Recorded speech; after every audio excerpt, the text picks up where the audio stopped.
Hi, everyone. Hi. We're going to get started, I think, promptly and straight away. Thanks all for coming to what I hope will be a very exciting session. We haven't got any kind of corporate superstars on the stage in the Grand Hall here, but we have got some really great thinkers. And I think this will be an enlightening and a very timely discussion that we'll have. So this topic of this session is called Subjects and Structures, Reimagining Data Protection as a Critique of Power. And I think the word power has been thrown around a lot in discussion of data protection, all the way from its founding days to now, particularly in the online environment or environments relating to law enforcement or the use of state power and similar.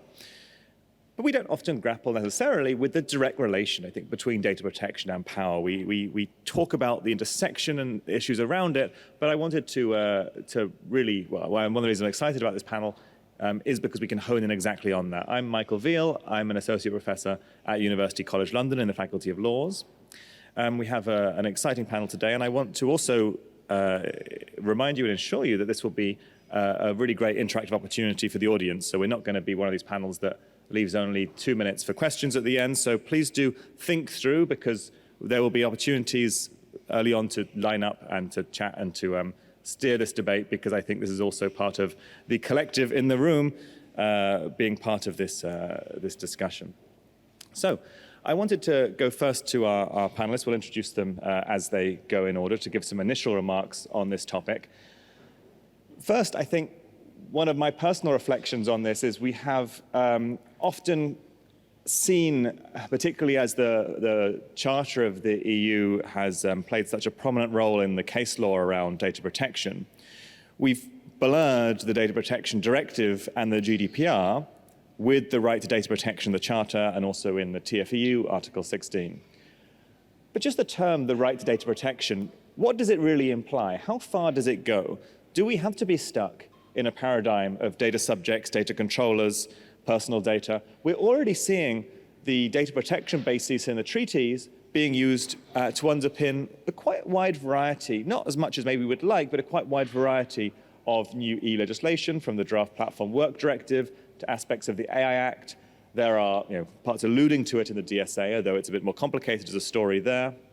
And I think all of these areas are pointing to a slight maybe reframing, or a possibility to reframe data protection, so that in a few years' time, maybe if we're sitting here in 10, 15 years, we may think of the right to data protection as being broader, as being more directly addressed to power and structures, and not being stuck in individualistic paradigms.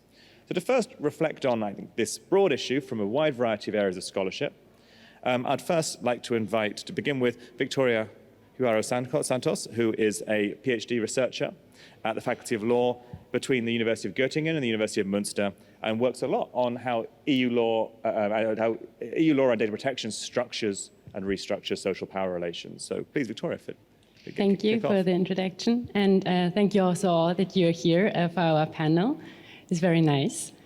I would like to pick up one of the questions that we raised in our panel description, that is, how do the current EU data laws shape and distribute power? And my answer is, it's distributing power by making the powerful more powerful and pushing the socially marginalized further to the margins. This is the short answer, and since I have a few more minutes, I'm going to expand a little bit. I more precisely would like to criticize the current data and AI politics of the EU. And why both? Because the AI and data economies are intertwined. AI needs data. AI is trained on data. And now one crucial question is, where does this data come from? And one might say it comes from the highly energy-consuming servers of Amazon in the desert, or it comes from data brokers, or it comes from the sweatshops of data in the global south. But one thing is for sure, this data does not come from nowhere. Data is always made in concrete places and in concrete times and from concrete bodies. It is datafying our lives and bodies, and they are co-shaped by social hierarchies, and so is the data. This admittedly a little bit abstract thought might become a little bit more apparent if we think about that anti-discrimination activists and lawyers often fight for data analysis to uncover structural inequalities in a given context. One example would be the gender data gap. Now, what statistics and machine learning have in common is that they both look for pattern in the data. But the difference is that while anti-discrimination statistics would like to uncover structural inequalities, commercial machine learning is used to automate them. And now I think the social legal problem that we have here is that the EU is governing data and AI systems as commodities. And as it often happens with commodities, they are fetishized. This means that they are thought of as being detached of the social relations and the social hierarchies that are forming them. And they are thought of as, in fact, neutral. And this whole neutrality narratives allows to rationalize bias in social hierarchies into bias in machine learning. And this is useful because then the question of how do we deal with social hierarchies in our society are turned into a technological problem solved by developers. And I think what should concern us here as a legal scholar, but also just as a member of this society, is that this very question of how do we deal with inequalities in our society, and more broadly, how do we want to live, in what relations do we want to live with AI and data in our societies, is decided by developers and standardization bodies and the market. And what remains are a few individualistic rights that you could enforce. One of them is the GDPR. And I know that there are some potentials in the GDPR, and I'm very glad that Felix wrote a book on it about the structural potentials of the GDPR that everyone should read. And still, I think that there are some limits, and that is that the GDPR institutionalizes this idea that in some world you could be able to control your personal data, and that there is something as your personal data, and that it would only affect you and no one else. So as if we were living in separated, bounded spheres. And I think that the problem of this thought is that it kind of misfits the current dominant data economies that are collecting data about persons to aggregate them to then infer patterns. And patterns are here the datafied structural relations that co-form social groups and identities. And they are used to then classify data subjects, to create the data subject and classify them, and then to allocate goods and services or ads or whatever accordingly. And thereby social hierarchies are cemented that lead to discrimination. But you have this one individual right that you could enforce. So it's up to the individual to fight structural hierarchies in our society, which I think is a huge misfit. And we agreed in the beginning that we would like to end on a more positive note. So I also would like to end on this beginning and this introductory statement, which a more positive note by saying that I think we need less individualistic data laws, and this is also possible. We have to think about data laws in more relational manner. We have to think of the laws that are in place and the laws that can be made in a way that they co-organize social relations in a less oppressive and a more autonomy-enhancing manner. And I think most importantly, Naomi Appelman said this in the EDRi panel, we need data laws that allow for contestation and resistance. Thank you.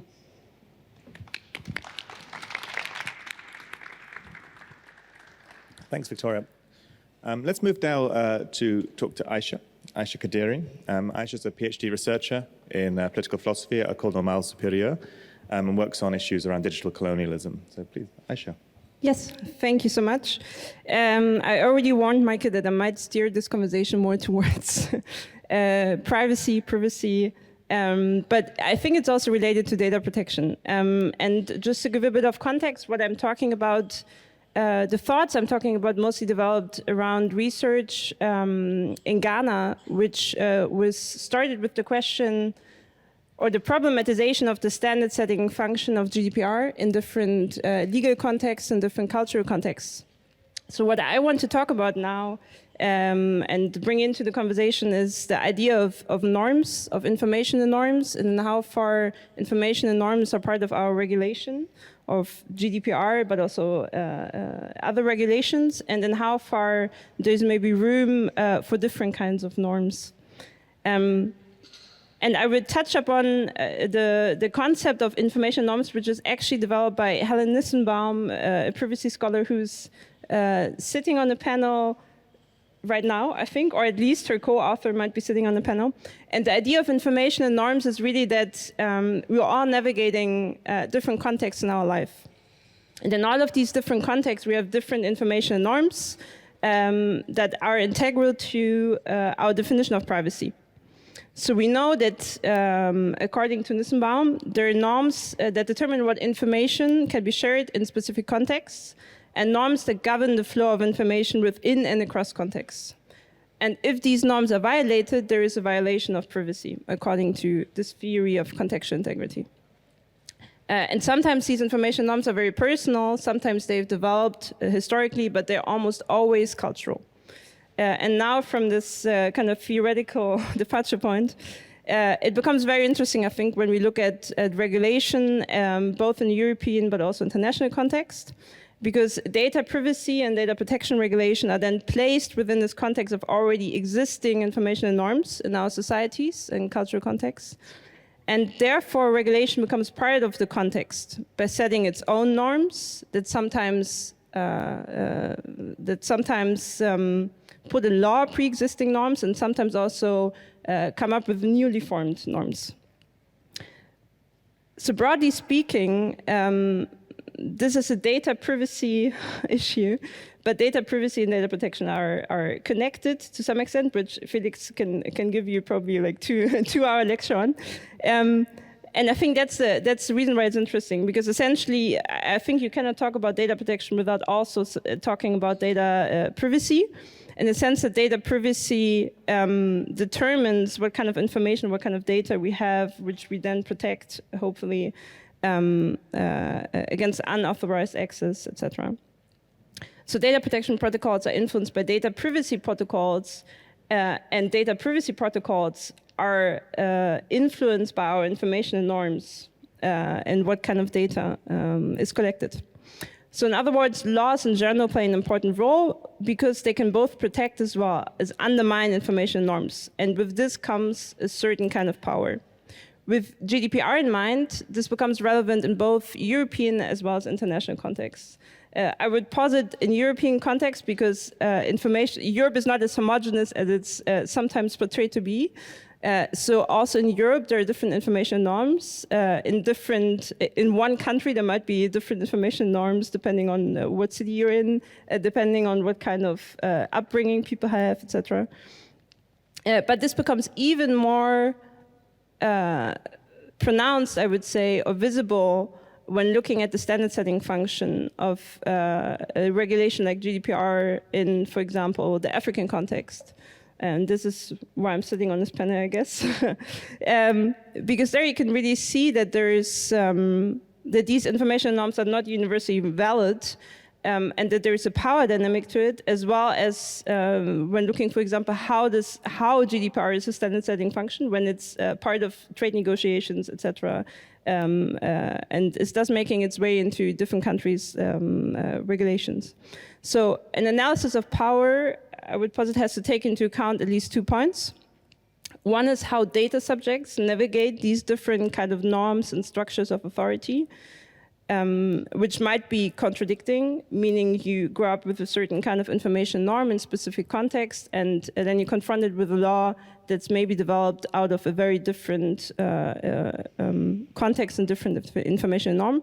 And then the second element, I would argue that an analysis of power would have to take into account is the possibilities for local formulations of regulation as opposed to one-size-fits-all solution. And I think there we maybe touch upon something that has been mentioned in different panels, this kind of tension between the particular and the universal, and then how far this makes its way into regulation. And maybe just to also touch upon and maybe create some kind of connection to the other panels in terms of how data subjects navigate these different norms and structures of authorities. So similar to us all navigating different information contexts and norms that I already touched upon, these stem from different contexts. So not only regulation, government regulation, but then also cultural authority, religious authority, etc. So for data subjects, some of these norms are internally generated and some are externally enforced.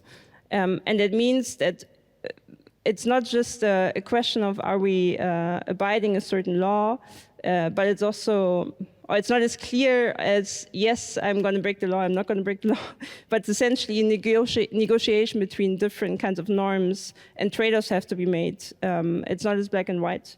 So I would like to take into account this kind of data subject notion when discussing power. And at the same time, data subjects are formed by these different norms.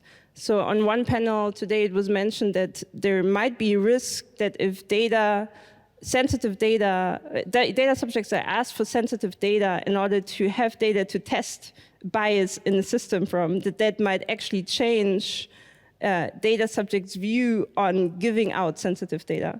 So essentially, there is this negotiation happening between the data subjects and the information and norms set by both technological systems and data gathering as well as the regulation.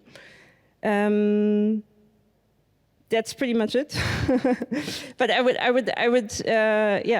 these are some of the points that I would like to discuss, and I think also what might be interesting that's maybe relatively niche based on the subject of your book, which you can buy in the bookshop as well, Felix, is this idea that the idea of data privacy is almost outdated when thinking about power structures and data protection, and that we need to move towards a structural idea of data protection. So I would like to maybe challenge that a bit and say that there are some nuances that I find hard to take into account in the concept of data protection. Yeah. Thanks, Aisha. Fantastic.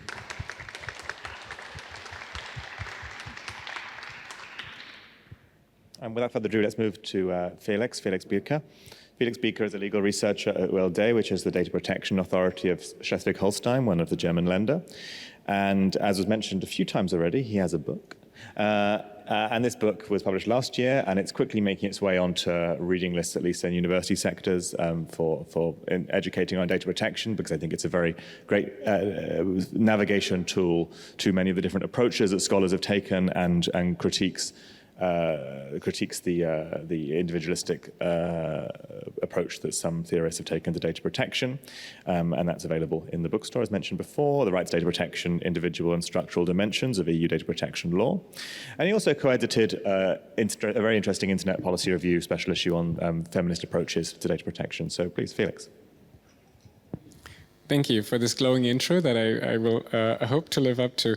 I think I'm especially going to complement Victoria's talk, but with a pragmatic approach of somebody who works in a data protection authority and has therefore a somewhat specific kind of view. And we've already heard from the EDPS and their approach to fairness, for instance, and I think I'll have a couple of things to add to that.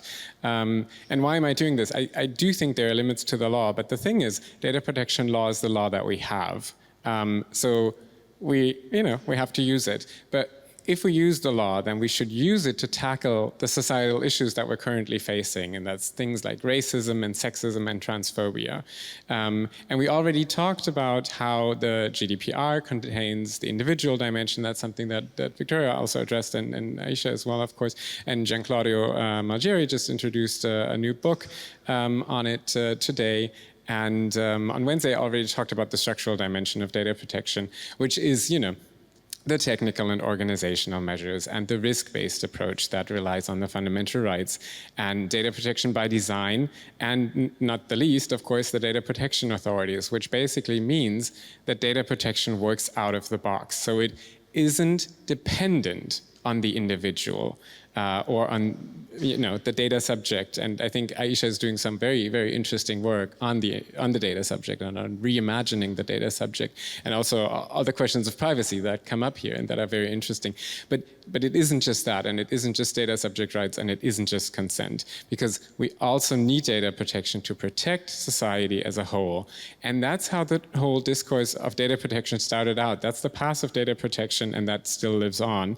But at this point, of course, we're 5 years into the GDPR, and there's still a lot of things that we need to fix. And of course, it would be absolutely naive to think that data protection or the law are going to solve all of our societal issues, right? But since we're talking about data protection, and I do want to take it back to the origins here, because I think that's also something that came up in the previous panel that Ari Ezra-Waldman talked about, the issues that we're facing with the public authorities. Data protection regulates power, because processing gives the controller informational power. And so what I argue is that data protection encompasses all the rules that concern the specific power imbalance that results from the processing of data. So in that regard, data protection also includes aspects of anti-discrimination law, for all its limitations, and also all the other data laws and the AI regulation, where they concern informational power. So it is indeed a very broad concept, especially when I talk about it. And I think that this informational power is still very much the most pressing issue that we need to tackle when we're talking about data protection. And one of the very basic ideas of data protection is, of course, that there is no uncontrolled data processing because of the power. The controller is in charge, and they know what's going on, and they know why it's going on. But that idea suddenly has become contended, and it's even become contentious, because every time a new technology is deployed, it's Groundhog Day.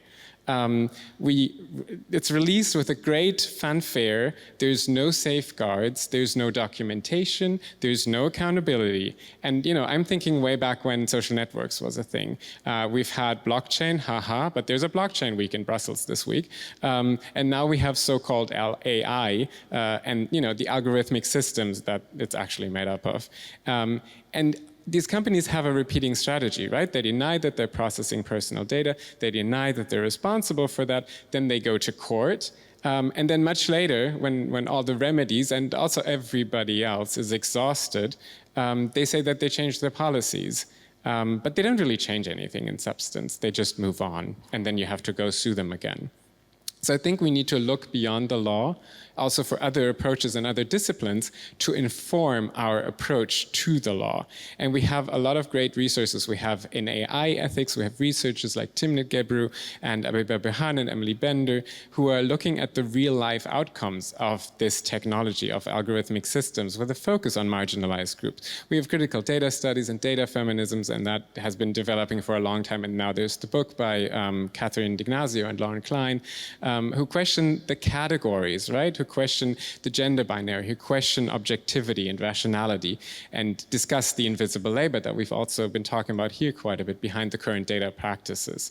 And we've also tried to bring this into the data protection discourse a little bit with Aisha and Gloria Gonzalez-Fuster with feminist data protection, building on the critique of power that is inherent in data protection, I think, but also questioning and looking critical at the structures within data protection, because we also always focus on the white, cis, hetero, able-bodied data subjects way too often. And we have, Sasha Costanza-Schock, who wrote Design Justice, to develop processes that address informational power and systemic issues such as racism and sexism and transphobia.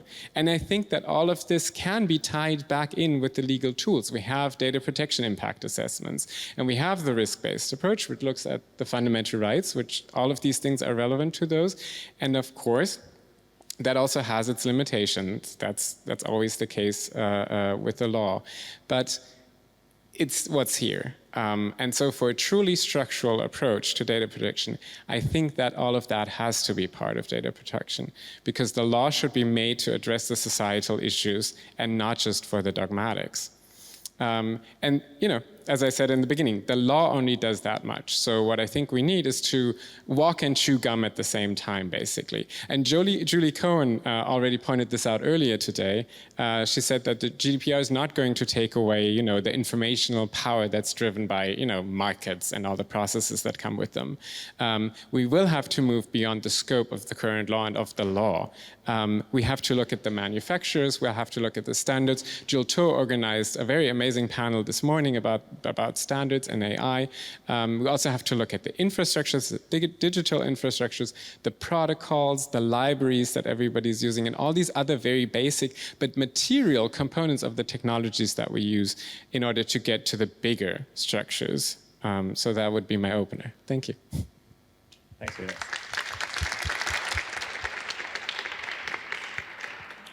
Now, last in the first round, we'll turn to Chloé Berthélémy. Chloé is a senior policy advisor at EDRi, which many of you will know, an umbrella organization representing human rights in the digital world, 44 members.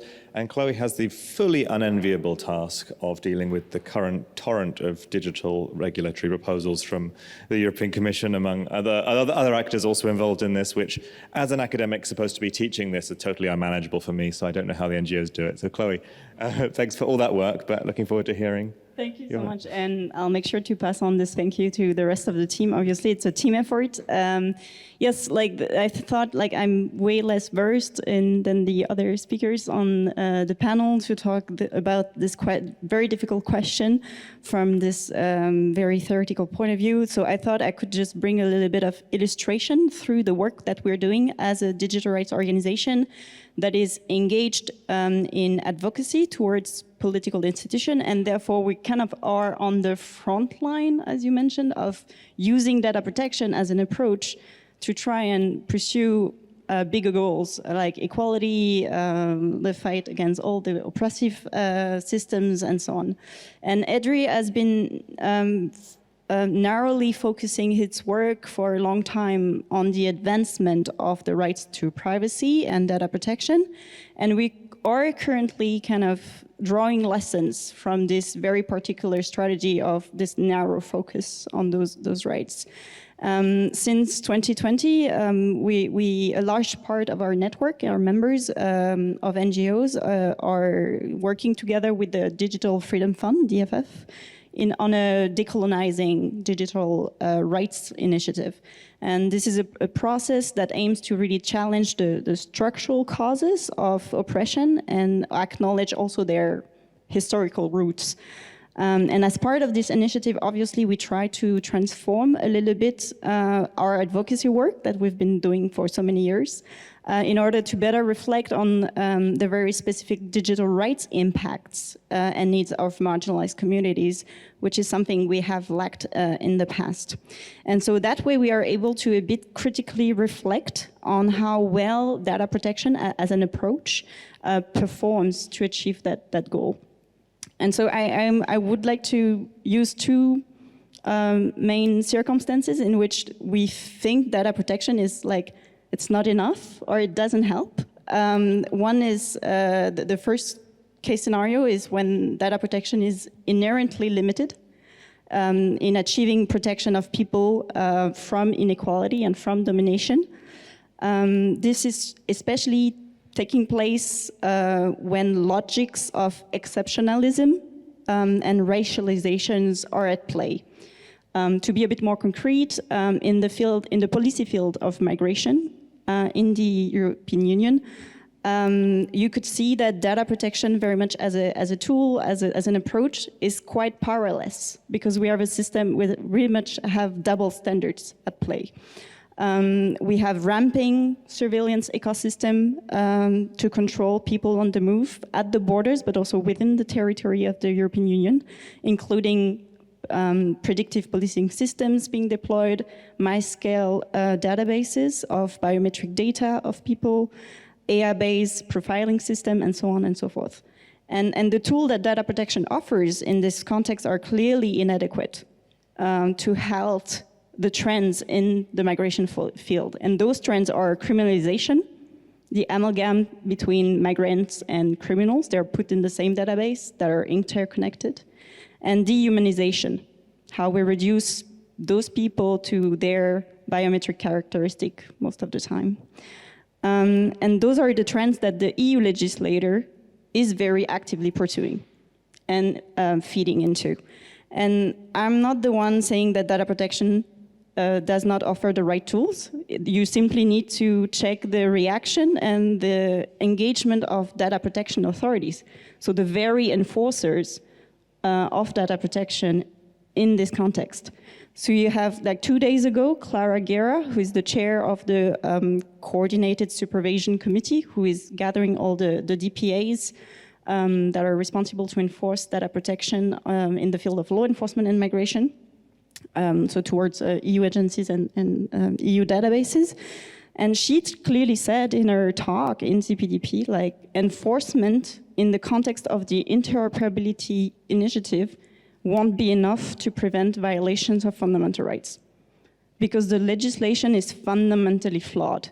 Because we decided on purpose, the legislator decided on purpose to undermine the very principle and safeguards that the EU had set for itself for the rest of us, for the rest of the population. There is also the EDPS, so the European Data Protection Supervisor, also going out in the press, talking about a point of no return when talking about interconnection of database, because I think he's very well aware that this is a policy that codifies a lot of racist assumptions about migrants that really clearly link certain race to crime or to suspicious activities. And this is also an acknowledgement that the issues at stake go way beyond their competences. So when we talk about potentially detaining children and people at the borders because they refuse to have their biometric data collected, there is the DPAs that are responsible for the supervision of this data collection process that say that those present important issues in terms of fundamental rights that go way beyond personal data protection considerations. So they really feel powerless. And then the second point, and it ties to your point, Victoria, about the individualistic approach, is that the legislation put the burden on individuals to fight the domination when they actually don't even have the power to use those means. And this is also, again, very clear from the statistics that data protection authorities are gathering. There was a report on Eurodac in 2019, so the database gathering personal data of asylum seekers. And the report states that a great majority of member states informed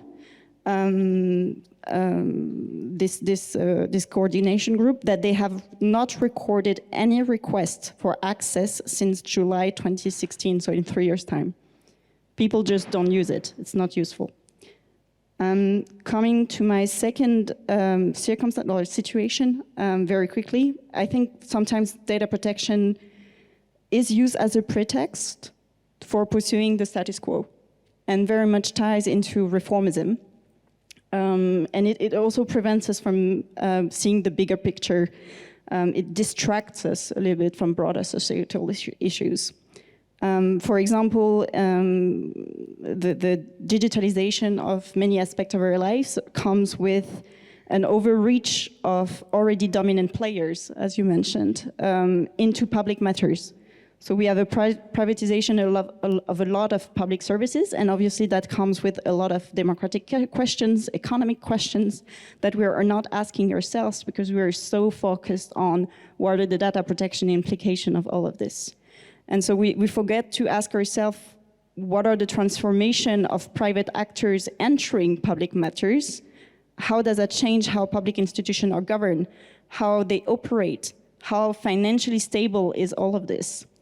And obviously without, like, I could go on and on how many impacts we forget, and we like impact on global inequalities, on climate, environmental justice, because those are all practices that are really exploitive in terms of labor, in terms of supply chains. Our dependency on fossil fuels is exploding in that sense. And therefore, I think we tend to forget how digitalization also comes with a lot of questions about infrastructural powers, and how this all strengthens the inequalities in terms of like political inequalities, social inequalities, economic inequalities. And lastly, I just wanted to mention the case of safeguards, and how sometimes we think that if we have all data protection safeguards in place, box is ticked, I think for all the rest of fundamental rights, we're safe. This is used a lot in legislation, especially in the law enforcement field. And this use of data protection as a proxy for other fundamental rights is obviously very problematic. I have worked on the reform of Europol, the law enforcement cooperation agency, which was adopted in 2022. And we were so caught up into thinking how we can consultate the EDPS so there is enough supervision of the agency and so on, and making sure that data processing operations are entered into logs so they can be transparent and so on and so forth. We forgot that actually this reform is just showing a growing commitment to just data-driven policing all across Europe, with like as a center of this model, predictive policing. That is to say that this is the idea that data can and should be used to quantify, track, and predict human behavior. And we forgot to just like put this into question or somehow. Or the political debate were really circular around safeguards. And we just forgot that just allocating more power, resources, and in this case, technologies to police should be put into question. And this prevents us from really doing radical thinking about, in that case, the role of the police in society, following the Black Lives Matter protest. I will end by just saying, like, for me, like the conversation or this discussion today would be great if we could just question a little bit the relevance of data protection as a standalone, making sure that it's not an end in itself, but like rather a mean, and resituate it among a panel of other tools to achieve what we want, which is social, racial, and environmental justice. Thank you.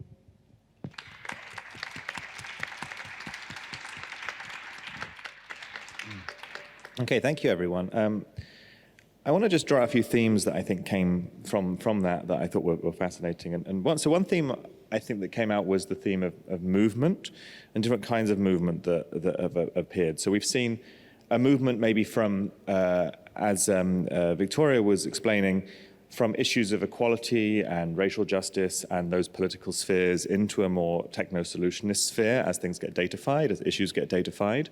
We can see that movement takes them from one policy domain where there had already been several fights and potentially several wins into another policy domain where they can be quite stripped of some of those wins and treated in a very different way.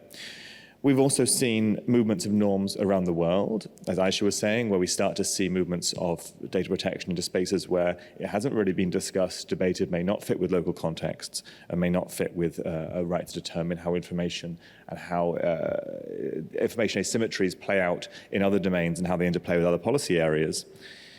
I think we've also seen then, as Chloé mentioned, the movement of people and communities outside of the structures of protection by the legislature, but also by depowering or ignoring regulators and putting them in positions where they can't in practice enforce the law. So we've seen a variety of movements that work around the structures, both movements of the structures, importing them and then moving around themselves. We've also seen questions of scale. So Aisha was talking about questions of the universality versus particularity. We've seen questions of the platform influence, and ideas that maybe we just have to accept some kind of global regime without being able to customize it. And there's scale questions linked to questions of depth. the depth of infrastructures that we don't really get to negotiate very well in data protection. By sticking at what the data controller does, how do we get those infrastructural questions which are much more about upstream design or more decentralized control, or times when it enters and goes out of the regime into a different one. Those infrastructural issues can be very deep, looking at software development kits or programming languages, operating systems, hardware, software, and including, we're talking about surveillance hardware and software as well, not just the stuff that's in our pockets, which arguably could be surveillance software, but also discussions of European companies producing and creating and sustaining these patterns and technologies for social control. And some of that depth is also missing links to depths that maybe data protection could be stretched to protect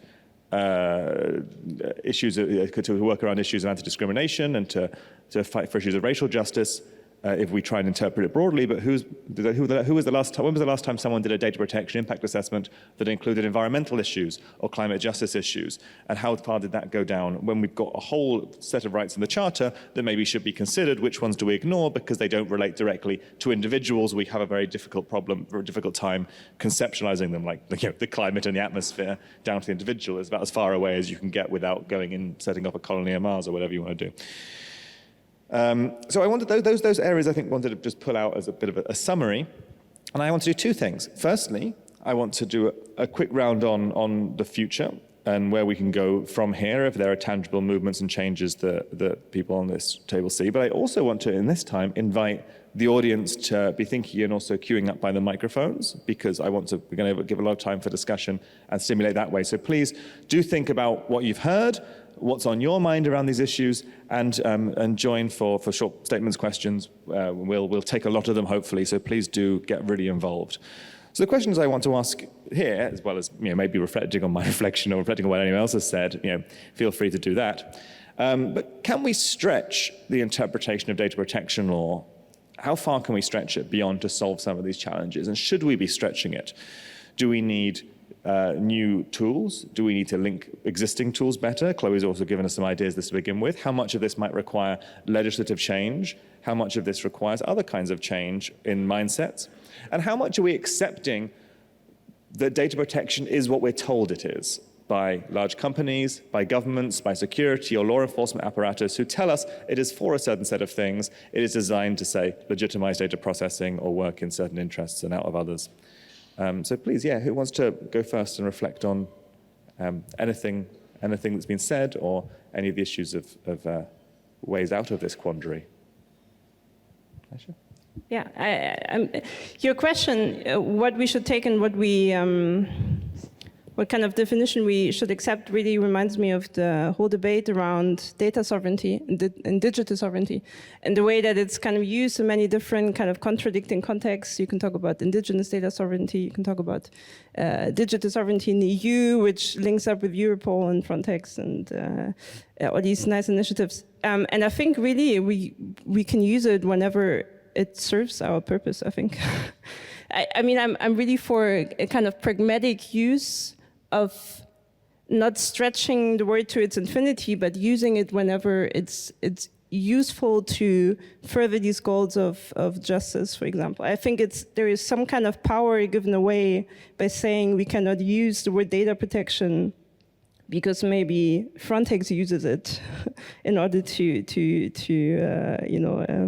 come up with these databases that are then becoming part of the border regime. I think that's really, it's to some extent a political fight as well about the definition of what it can be used for.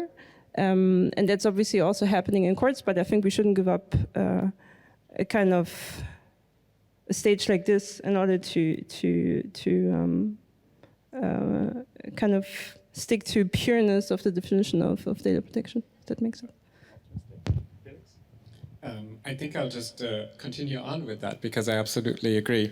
And to get to what Michael was saying about how far can we stretch data protection law, obviously everything has limits.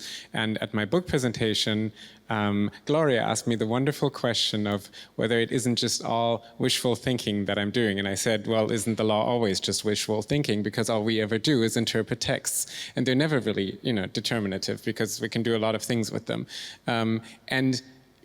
in this space, we've heard a lot about wishful thinking from the big players and how they would like to do it. And I think it's important to counter that and to have a counter narrative for that within data protection, to say that, you know, something else is possible. We can think this differently. We can try and convince courts, and at ULD we've succeeded at that with the ECJ in one case where we convinced them that our position was the better one. But obviously, I don't want to distract, and I think I definitely learned something from Chloe's presentation, and I think it's an important thing to point out that data protection also takes up resources, and it's not the be-all, end-all that we're doing here. Now, saying that data protection takes away resources is kind of funny when you're working at a GPA, because we have resources, they're there, you know, but so I think it's important to keep in mind that this is a struggle that's broader than data protection, but since I have that particular view on it, I think I want to try and use it as much as I can. But obviously, I also want to be very clear on the limitations, and that, you know, the data protection impact assessment isn't going to be the only impact assessment that should be, but it's one of the few that's actually legislated. So I'm totally on board with calling for more impact assessments, human rights impact assessments, sustainability, you know, all these things. And those would be nice if that was in a future legislation, but for now it isn't. So I'm going to try and move everything that I can argue is within the scope of GDPR in there. Just try and counter that a little. This is some wishful thinking there. I wish I could consent to 400 separate joint controllership arrangements in a single click, but, you know, we all have our wishes for data protection law. Yes, please, Victoria. Yeah. I also would like to pick up this what you said, Aisha, about it's a battle of definition. This is a lot what law is about, and I think I like this framing because there is this concept by the German scholars Sonja Buckel, Maximilian Pichel, and Carolina Westerner, and they framed this concept of legal battles in courts. And the whole idea is that you should use law to interpret it in more relational manners and to fight for the interpretations that are useful for the societal problem that you are looking at. And on the other hand, I think this is something that should be done and where you should use all the resources that you have at the DPAs. But I also always hear that they are understaffed and that they don't have enough money. So I also think that there is some kind of wishful thinking of the nation with money not giving it to those who need it. And this is also why I think that there are just like some inherent limits right now in interpreting these laws and in having these legal battles in courts, because you don't get there. And I think what we need is also more collective venues to get to courts, especially in Germany. And I think what might be useful here, maybe, or what was useful for me was to think not anymore about data protection law, but Thomas Strein's wrote also this chapter about data law, meaning all the law that is kind of governing data.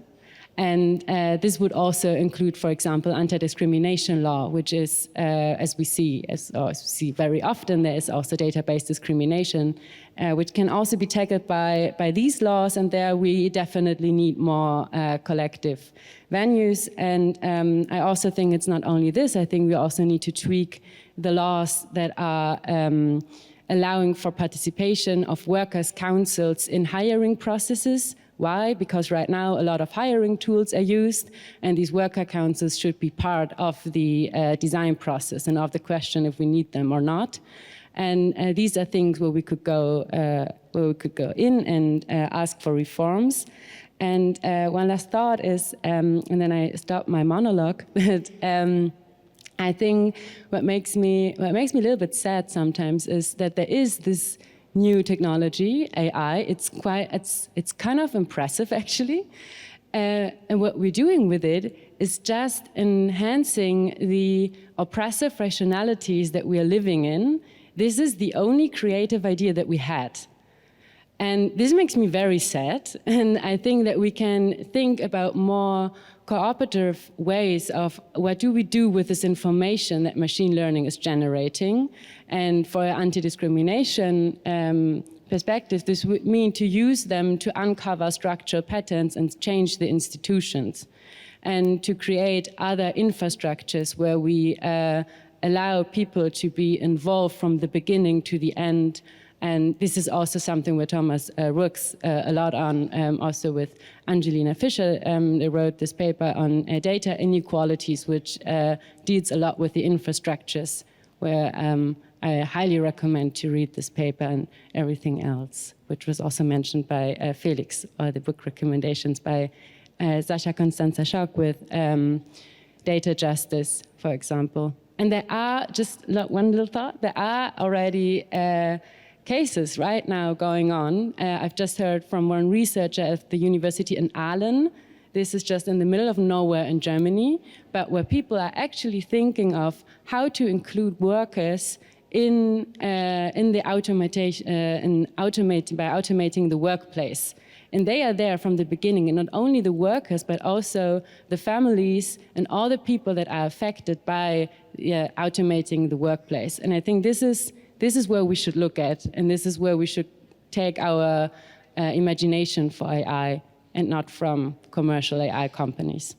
Thanks, Victoria. Before going to Chloé, I just want to invite this side of the room, and anyone around, please do come down. We've got a couple of people here. We're going to take points in a second. So especially if you've not been to CPDP before, or if microphones scare you, then please do come to talk. Chloé, please. Maybe with a little bit of irony about the stretching of the scope of data protection. I mean, the Commission uses internal market and the aim to harmonize internal market for everything and anything, especially proposing one of the most ever intrusive laws ever. But also the child sexual abuse regulation. We had just before, on the legal basis of internal market, the terrorist content regulation, which is a piece of legislation that allows for very quick censorship online without any safeguards, any judicial involvement. So I would say, like, if they get very imaginative at using the internal market legal basis at the Commission, why wouldn't we do the same for the data protection one? And on the kind of like what's for the future, maybe I'm not going to use the A word here, but like I would really encourage to put into question this deregulatory approach to privacy, where data collection seems to be inevitable, and we just need to focus on regulating the use, and maybe also making sure that the entities using and collecting are accountable, but rather focusing on maybe the non-collection, the starting point, and so maybe dismantling the infrastructure that have been designed in the first place to collect data. Thanks, Chloé. So let's go to the audience now. We'll start with Julian, I think, please. So Julian Rossi from University Paris 8. Thank you for this panel. Before I ask my question, I have to share some mixed feelings about the panel, because I think it was very important. All of the things that were talked about, I fully agree with the need to criticize the individualistic interpretations and practices. I mean, the individualistic interpretation guiding the practices around the GDPR and data protection law, its many limits, and it's very important that panels such as these tackle these issues and raise awareness, especially in this kind of venue.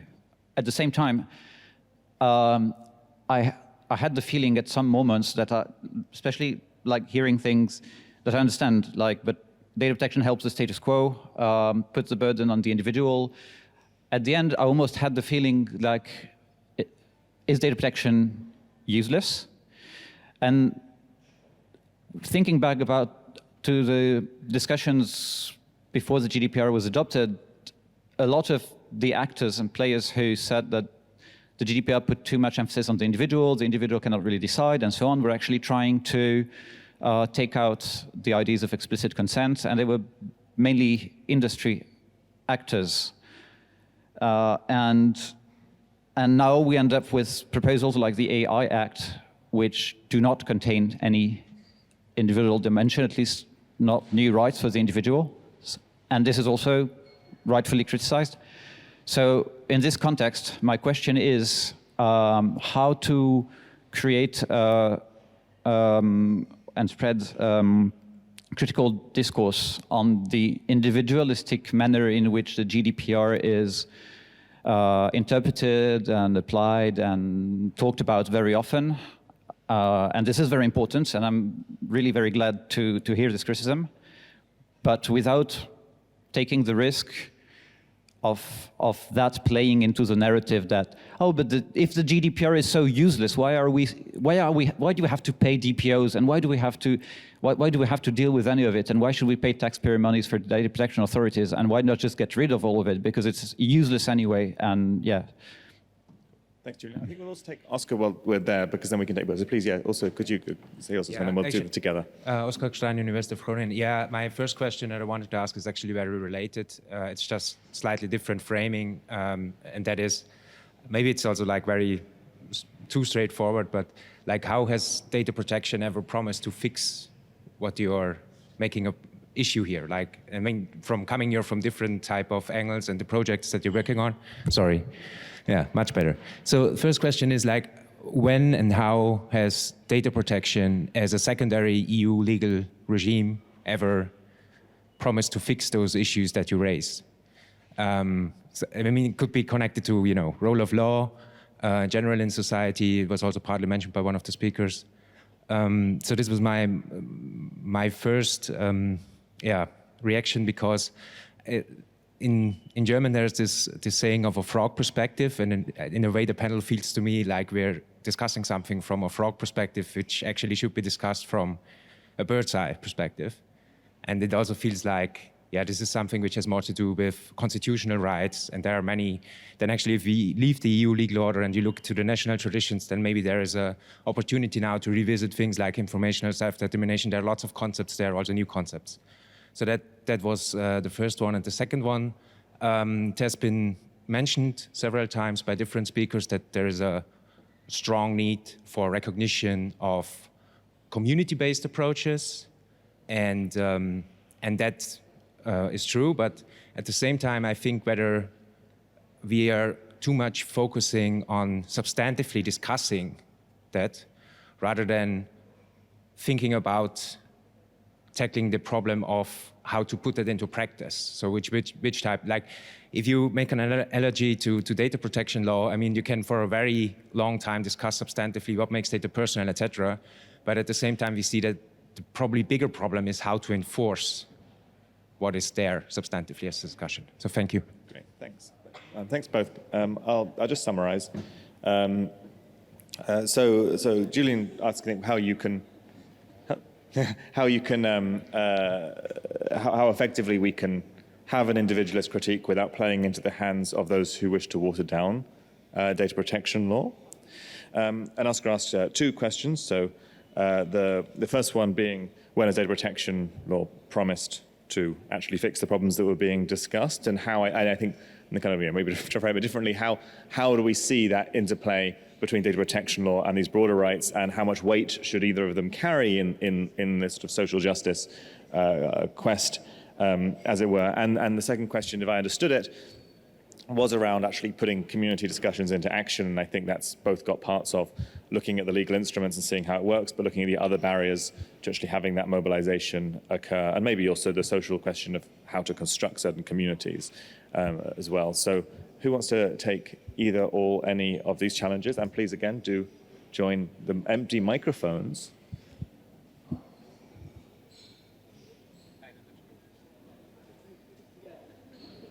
Felix. All right, I'll go first. On the first question, which asked whether data protection is useless. Use is an interesting concept. Sarah Ahmed has done a lot of work on the uses of use and how important it is. Also, going at things from a specific angle. And the thing is, no, data protection isn't useless. I don't know how you would get the idea, because what we've been saying is how we want to use data protection to do certain things. And so, no, it's definitely not useless. And what I also like to stress, and I thought I had stressed, is that there is individual elements in data protection.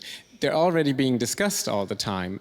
So, you know, you've been here, you've probably already heard a lot about individual data protection. So the counterpoint is then to talk about structural data protection, which still very much is data protection. So I think if you're coming here to hear about data protection, you've actually heard a lot from this panel about it. But I think it's also very much in the nature of critique that we have to constantly look at things and evaluate them. And if we don't find them to be of value for a certain goal anymore, well, then we'll have to get rid of them. Then we'll have to, like Kevin was saying, then we have to think about whether it makes sense to still uphold them or whether we should be breaking them. But I don't think anybody here is ready to just break up data protection at this point. So I wouldn't be too worried about that, because that'll just be detractors who will just be saying, oh, look, there's an entirely different form of critique here, so we must get rid of it. That's kind of, you know, not really a bona fide argument at all. On the question of when and how data protection ever promised to fix all those things, well, I mean, you were talking about constitutional law and German constitutional law as well. I think there we already had the debate of how data protection very much came up as a counter, like everything in German constitutional law really, a counter against fascist and totalitarian tendencies, because data protection or data also was instrumental in the Holocaust. And it came from that impetus that people wanted to curb that informational power. And that's a discussion that was, you know, being had then. And then they were already in the first discussions, they were talking about marginalized people, for instance, Jews, who were being marginalized at that point. So I think it is very much in there, and data protection, as you kind of answered your own question there as well, I think, because you also referred to the rule of law. And I do think that fundamental rights give us an idea of the society that we should be living in. And obviously then there's always the question of, yes, data protection is a very foundational right, but there's other rights, and I totally agree. I think it's similar to freedom of speech, because freedom of speech is also one of those very foundational fundamental rights, and then there's a lot of other things that come in, and we don't always want, you know, only to be talking about freedom of expression. But I think it is in that category of data protection is the structure of a democratic society. In the end. So I think it is important to talk about it, but it's definitely worth acknowledging where it ends. And now I'm going to stop, because I think everybody else going to also add to this. Thanks, Felix. Anyone else want to? Chloé. My proposal was not to say that data protection was useless, and I wanted to underline the fact that sometimes it become an end in itself rather than a means, and that it should be resituated among other tools at hand to achieve our goals for more justice and more equality. And so, no, like this secondary legislation was never aimed at solving all of the problems that we have in the world. I don't think so. My problem is that in my job, day to day, when I do advocacy, I also see that data protection is becoming so important that we forget about the rest of the issues, as I mentioned. I'm going to give you another example. On the reform of the Eurodac database. The Commission didn't even bother to produce an impact assessment on fundamental rights. This is a requirement under the better regulation that they set for themselves, right? They have to say policy option 1, yes, no, and then they have to say this policy option will have this impact on fundamental rights, this not, etc. They didn't bother to do it because we're talking about migrants, racialized people, brown and black people at borders. Who cares? And the problem is that the parliament realized that, and they said like, okay, wait, we're gonna do a proxy impact assessment. what are we going to do? We're going to send a list of questions to the EDPS, to the European Data Protection Supervisor. So instead of having a fully fledged impact assessment, which is a nice tool, sure, we're just going to focus on data protection implications and not the rest. Discrimination? Never heard of it. It doesn't come across. And so the EDPS, and I've been in conversation with them when they had to answer those questions to the parliament, and they were like, well, we're a bit in between. Like, we try to have this broad approach to stretch data protection as much as we can, so we can also include some element of anti-discrimination and a bit a wider perspective, a structural perspective, and reflecting on the issue of colonialism in this frame, but they cannot write this in a paper in the context of European legislation and policy making. And so they find themselves as being the superhero of all rights, when their mission is really about, like, do you follow the regulation on data protection for institutions and for databases? This is what I mean. Also, you can see this in the hierarchy in terms of allocation of budget. More and more, we have budget attributed to data protection missions and entities. We don't have conferences like this for criminal justice, for example, or I don't know. Should we have one maybe in Brussels? So that's another point. On community-based approach, hard one. I don't have a very specific answer on this, to be fair, and I think this is because it's very much a process, and I will refer again to the fact that EDRi is doing this process of building a program for decolonization of the digital rights field, and those are questions that have taken, like, since 2020, so it's been 3 years. We're trying to get to something that is concrete and applicable. In terms of how, because data protection is inherently, from what we see in court cases, a bit limited. If you think of the Clearview AI remedy, the Hamburg DPA released its decision by saying, well, we're gonna give remedy to this particular individual who is part of our network to have their image removed, or actually their biometric template, not even the image, but their biometric template removed from Clearview AI tool. But we're not gonna issue a European-wide order that will remove every European from this harmful data collection. So it's for each European to go and complain against Clearview AI that their data protection rights is being infringed. So this is also not an avenue. So definitely in favor of community-based approach. If you have an idea, please come to me after. I just want to make some, I thought whilst, I agree, and I thought while you were speaking, I thought about how to phrase this without sounding extremely kind of abstract and not specific. But I think there is a certain frustration maybe with all the intellectual investment, the time investment in some of these regulations and some of these concepts, that when they then actually come to fruition and become part of the world that we live in, that they also become a mirror of the part that of the world that we live in, and do not turn out to be as maybe utopian as we thought they would be. But I think that is also a chance to see what are the failings of data protection, how can we maybe improve data protection, and how far are they a mirror of the world we live in, and what does that teach us about the continuous process. I think that also became very, very apparent in the panel before us, in terms of, like, collecting data or not collecting data. That essentially there is no solution, I think, that we can come up with now that wouldn't have to be changed later. So yeah, I get the frustration, but I think that frustration can also be energy to make it better next time. Thank you. So I see there are 3 people who are sitting down and somebody stood up, so I now realize they were queuing. But please, yeah, let's get everyone in a row. So please go for it. Keep it quite short if you can. Yes, I will keep it short. Yes, my name is Maciej Otmanowski and I work at Veale. I'm a researcher and I'm in DPIA lab. So mostly I deal with DPIAs. So I read a lot of different, very poorly written and prepared DPIAs. And what I'm thinking about is that there is still a lot of space for improvements, for example, for including different kind of issues which are interesting for us. And what I'm thinking about that we need to find a way how to challenge those poorly prepared impact assessments and then include them, because there's a lot of methods already written on them.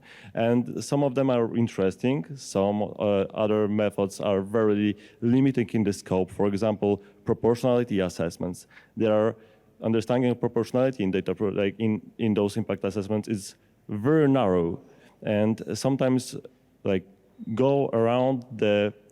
avoid the most interesting and important issues. So don't you think that we need to find more maybe litigation way or this kind of different kind of way how to challenge those current practices and those methods prepared by data protection agencies to include topics which are interesting or important for us?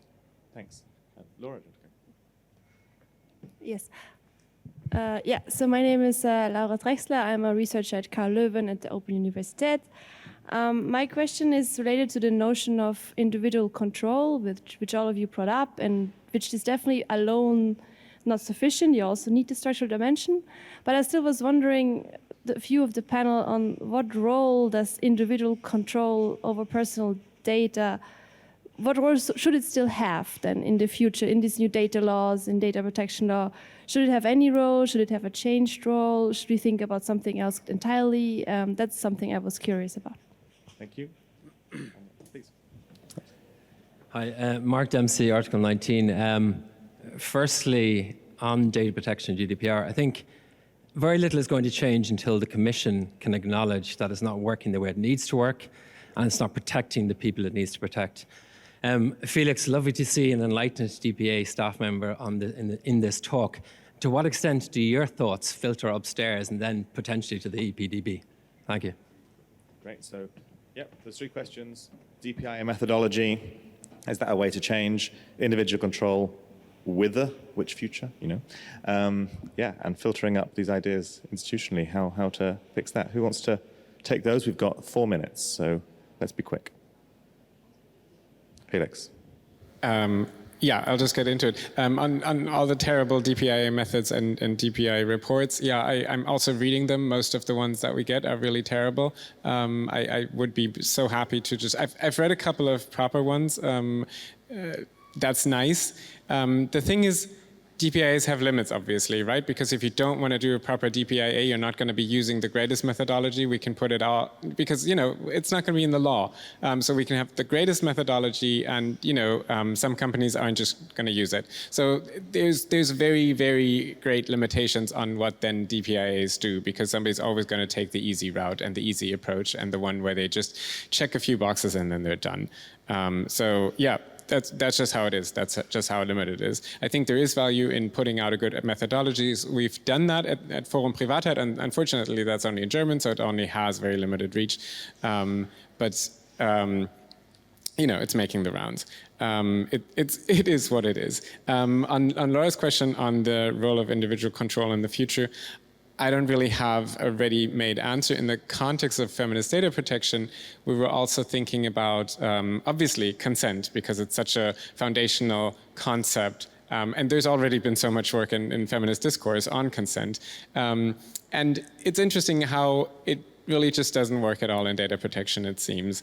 But that's also because, well, the informational power structures are just so bad. And like, how can we get to the point where proper actual, feminist consent would be even thinkable? I think we'd have to restructure the economy a lot.